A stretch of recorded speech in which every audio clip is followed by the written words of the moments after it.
नमस्कार दोस्तों, स्वागत है आप सभी का इग्नू पाठशाला में। आज के इस वीडियो लेक्चर में हम लोग देखेंगे MA sociology second year MSOE 004 urban sociology की कुछ मोस्ट इम्पोर्टेंट क्वेश्चंस। और इस सीरीज में हमारा आज का क्वेश्चन है major features of urban poverty in India. ये क्वेश्चन हमारा पूछा गया है दिसंबर 2022 टर्म एंड एग्जाम में, जून 2022, दिसंबर 2020 और उससे पहले भी कई बार। तो चलिए देखते हैं क्या है major features urban poverty India में। तो हम लोग स्टार्ट करते हैं पॉवर्टी की डेफिनेशन से। Poverty can be defined as economic condition in which an individual or family is not able to procure the basic necessities of life such as food, shelter, clothes, healthcare, education, etc.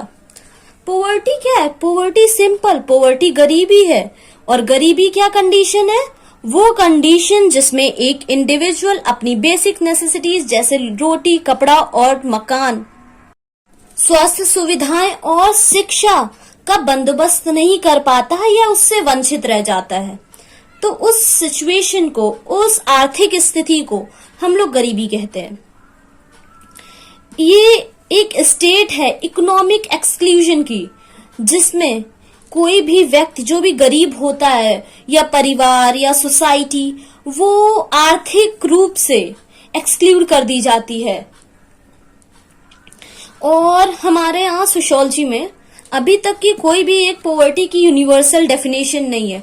तो अलग अलग institutions ने, अलग अलग sociologist ने poverty को अपने हिसाब से डिफाइन किया है। तो कुछ इंस्टीट्यूशंस जो पॉवर्टी की डेफिनेशन हमें देखते हैं, जैसे वर्ल्ड बैंक, UNDP, देखते हैं कैसे डिफाइन करते हैं वो लोग। वर्ल्ड बैंक क्या डिफाइन करती है पॉवर्टी की डेफिनेशन में? वर्ल्ड बैंक बताती है हमें कोई भी ऐसा इंडिविजुअल, कोई भी ऐसा व्यक्ति जिसकी आय $1.9 पर डे से कम है, वो गरीब कहलाता है वर्ल्ड बैंक के शब्दों में। Means any individual whose income is less than $1.9 per day is considered as poor. C Rangarajan committee के अनुसार, सी रंगराजन कमेटी क्या कहती है पॉवर्टी के बारे में, कि किसी भी अर्बन एरिया में अगर कोई भी फैमिली जिसमें 5 मेंबर्स रहते हैं, वो शहरी इलाकों में अगर हर महीने 7,035 रुपया खर्च करने के काबिल नहीं है, तो वो गरीब की कैटेगरी में आएगी, तो वो परिवार गरीब है। ये हमारे इंडिया की डेफिनेशन है। और एक दूसरा इंस्टीट्यूशन जो कि इंटरनेशनल इंस्टीट्यूशन है, United Nations development programme, UNDP, ये मल्टी डायमेंशनल पॉवर्टी को डिफाइन करता है।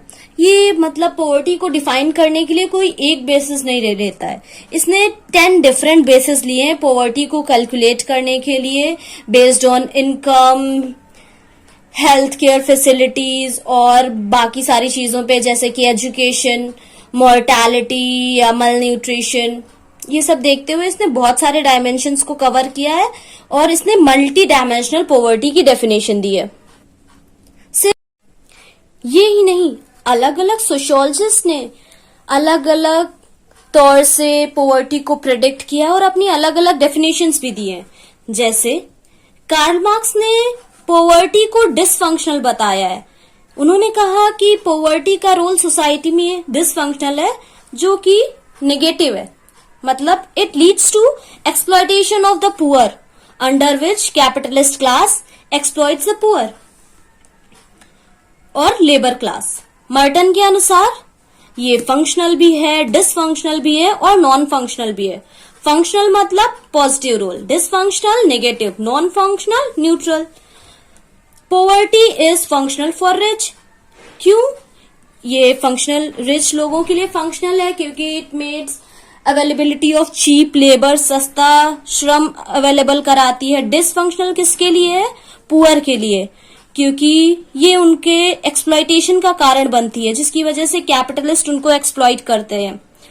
और ये नॉन फंक्शनल किसके लिए है? मिडिल क्लास लोगों के लिए, जिनको कोई फर्क नहीं पड़ रहा है कि श्रम ज्यादा महंगा हो रहा है या श्रमिक एक्सप्लॉइट हो रहा है, उनसे कोई फर्क नहीं है, क्योंकि वो अपने ही में मस्त है। ऑस्कर लुई के अनुसार there is culture of poverty, for instance because poor believes in instant gratification, they believes in present and does not focus on future.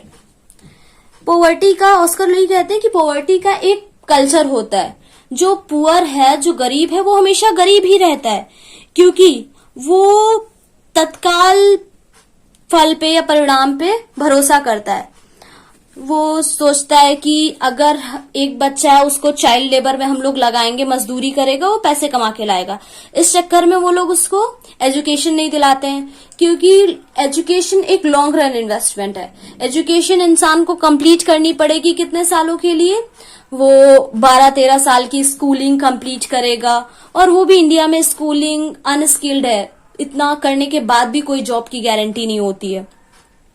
तो पुअर उनको पढ़ाने लिखाने के बजाय लेबर में अटकाए रहता है बच्चों को, और प्रेजेंट का देखता है कि हमारे पास प्रेजेंट में हमें क्या गेन हो रहा है उससे, और फ्यूचर का सोचता ही नहीं है। इस चक्कर में वो इलिटरेसी पोवर्टी की साइकिल चलती जाती है, तो वो एक कल्चर बन जाता है पोवर्टी का।